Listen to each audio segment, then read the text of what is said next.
Good afternoon, everybody. Am I audible? Okay.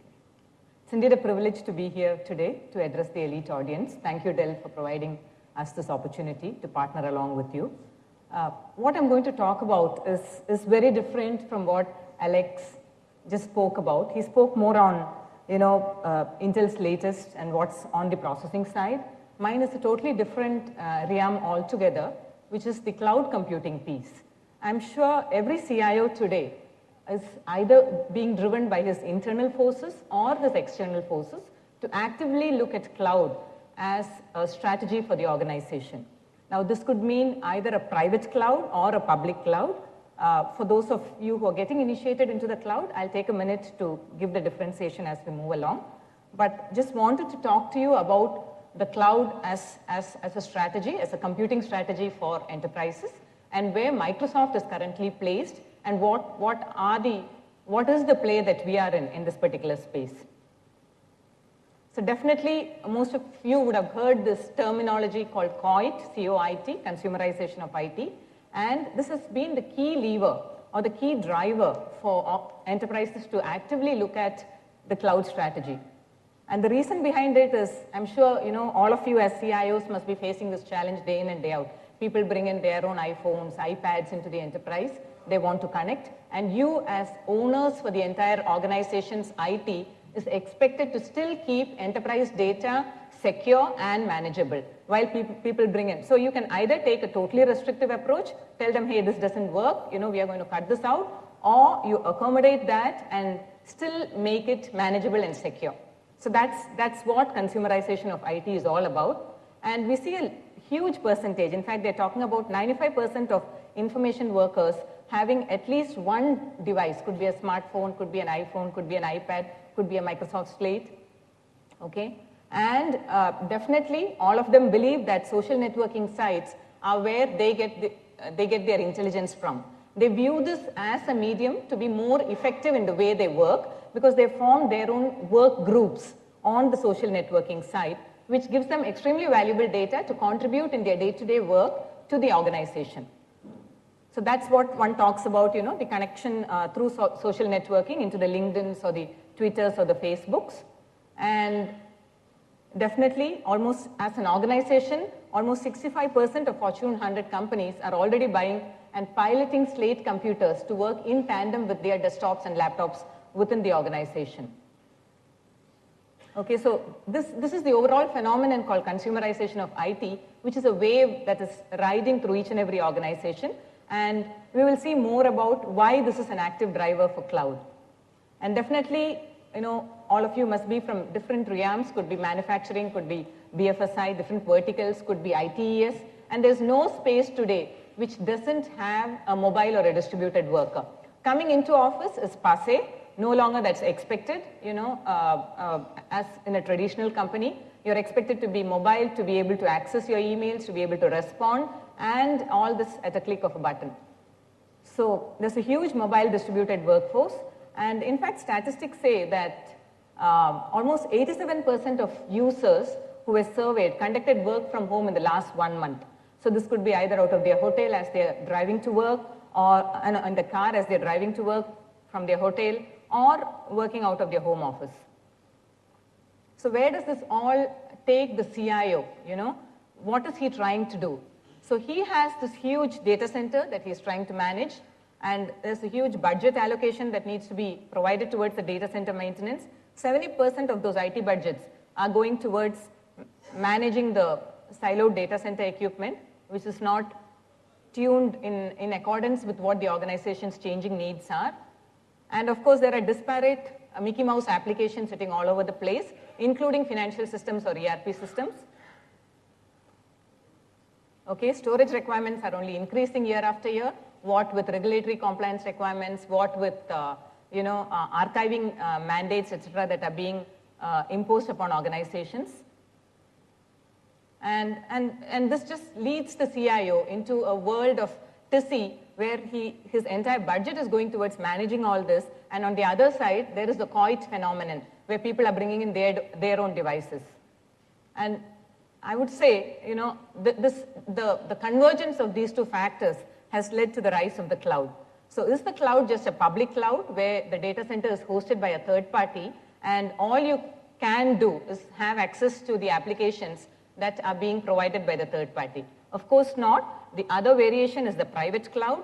The private cloud is what you set up within your own organization in a totally virtualized manner, and thereby based on line of business requirements or based on different project groups requirements, you provision users on demand based on what they require. So that's the private cloud concept. So it's estimated that almost 20% of businesses, Gartner estimates that 20% of businesses will own no IT assets by 2012. And almost 80% of new software offerings would definitely be available as cloud offerings. So net, if you look at it, what does this mean? What are the key cloud drivers which are making CIOs, serious and CXOs sit up or stand up and take notice to why cloud for the organization? Agility, assuming you have a joint venture with a new organization, you've taken over and you quickly want people to be integrated into your existing setup. Definitely the cloud could be a great driver for that. Focus. So if there are different, assuming it's a BFSI or a manufacturing vertical and they want to focus on your core competencies and not necessarily outsource their IT to a different organization for security reasons, the cloud provides definitely, it helps them to focus on their core competencies. And of course the economics. The economics, because it's a pay-by-use model and it's a subscription-based model, you can switch it on and switch it off as you desire based on how much you want to expand. The cloud is scalable, and thereby the economics make sense because you're not making huge hardware and data center investments which are changing day by day and which are likely to become redundant. But of course, it's the other side of the coin is that there are a whole lot of obstacles which definitely come and hit you in the face when you start evaluating a cloud seriously. There's this huge brouhaha about the cloud. Everybody wants to look at it. Businesses are driving CIOs to evaluate it. But what are the obstacles? Security, especially for organizations which have very stringent security requirements based on regulatory compliances. Are they willing to let go of their data to sit in another data center? Compliance definitely is a cloud obstacle. I talked about it. And compatibility. So there could be some legacy applications residing on-premise. And if you make a hybrid model saying that, okay, 50% of my applications are going to be in the third-party hosted data center, and the balance old 50% I will keep within my organization. So how are you going to seamlessly manage compatibility between these two? So this brings in different variations of the cloud, which I talked about earlier, which is the public cloud, the private cloud within your own organization, and of course the mix and match model, which is the hybrid cloud. And what is Microsoft offering? So primarily, if we were to look at it from the Microsoft perspective, the public cloud is what we call the Windows Azure platform, along with, sorry, my apologies.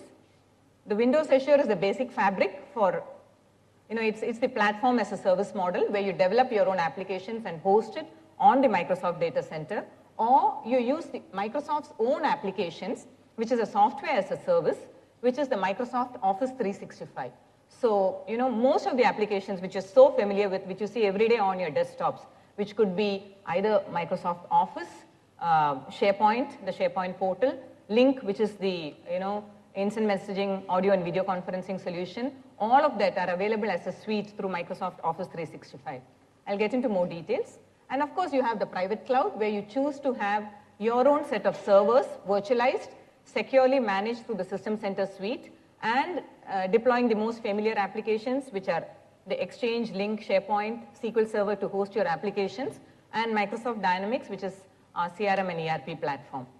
And the benefit is there is this layer of identity management, virtualization, security, and development, which is provided as a fabric across both the public and the private cloud through the common technologies. Whichever you choose, Microsoft is there to support you on both of them.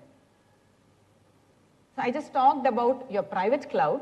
So the traditional approach was that the entire stack, which is right from networking, storage, up to data and applications, was managed in-house.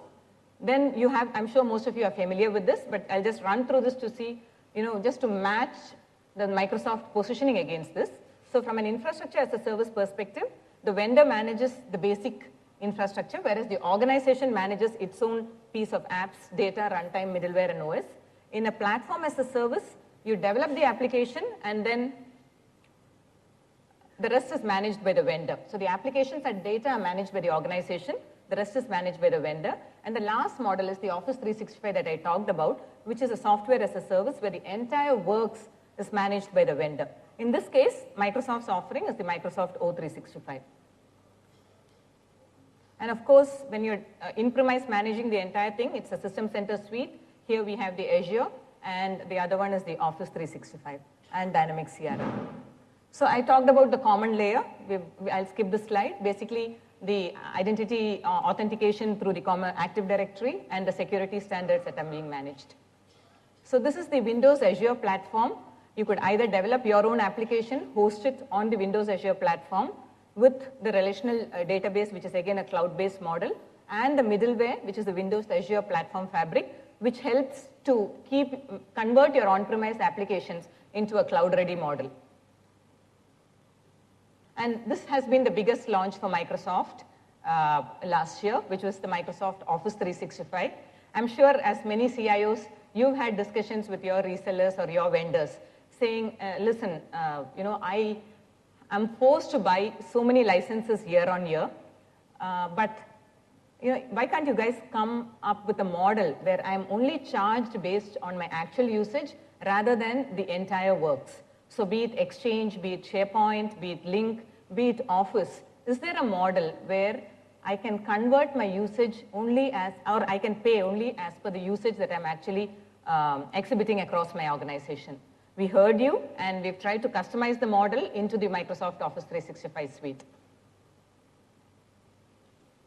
So I'm not sure, the print doesn't look too good but let me take a dab at it. So as I said, it's the Microsoft Office is also available on a pay-by-use, per-user licensing model. You could have a differentiated model. Not all of them might be information workers or knowledge workers in your organization. There might be factory workers who just need very infrequent access to email, or they might just need few Microsoft Word or Excel applications which they have to view. They don't necessarily need to edit it or make comments, etc. So from that perspective, you have a very customizable model, which is the Microsoft Office 365, which is available within this package.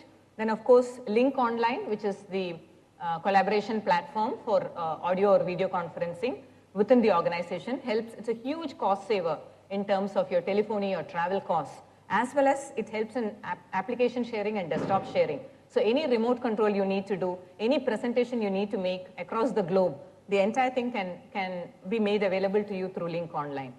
And of course, the most familiar and robust mailing messaging platform, which is Exchange Online, and SharePoint, which is our portal platform. The entire works is available on Office 365. The only point that I want to make here is the only cloud-based solution provider, Microsoft is the only solution provider who has a 99.9% financially backed SLA.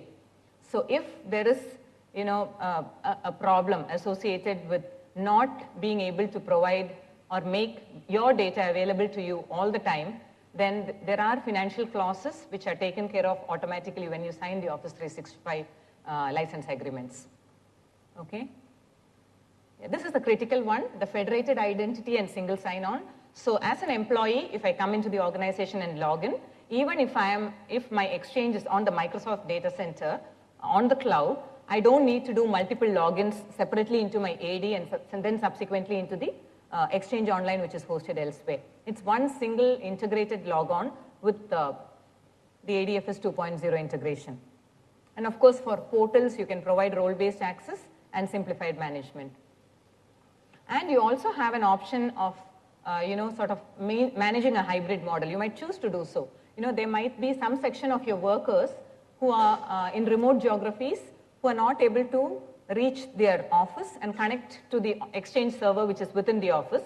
To them, you might want to provide the Microsoft Cloud Exchange Online offering. And to the balance employees, assuming it's a on-site offshore model, balance employees, assuming they're working out of India, and you might want to provide to them an on-premise Exchange model. So you can actually do a hybrid between these two models based on your organization's requirements. All right, these are typical things that come along with the Office 365, which is the 24/7 support and the self-service dashboard. And needless to mention about the growing partner ecosystem and community that we have, which is an enormous source of strength for us. So this is what I talked about. When you have a diverse enterprise workforce, you might have a kiosk worker who could be a shop floor worker and an information worker. So you can choose which version of Microsoft Office 365 you want to buy for which worker. And of course, there are differences in the way it is structured. This guy just has a 500 MB mailbox, whereas the information worker, Microsoft provides a 25 GB mailbox, link capabilities, a rich client, an Office client on the desktop. This guy will only be accessing Office through Office web apps, and those are some critical differences. And of course, link capabilities, which the kiosk worker you may not want to provide with. So these are the customized plans of Office 365. So you have a separate kiosk worker plan, which is called K1, K2, okay? And where you just have Office web apps. You don't have a rich client of Office sitting on your desktops, but still you have facility to view and view Office applications. Whereas you have an enterprise worker plan, which is E1, E2, E3, and E4, based on what all functionalities you want to derive out of the Office 365 suite. And they are priced accordingly for each organization. They are priced on a per month pay-per-use model, which makes it simpler to administer. So that's what we have to offer. This is the integrated suite. Let me just leave this with you for a moment. And if there are any questions, I'm happy to take it. Or are we doing questions at a later point? Is that it? Okay, thanks for the opportunity.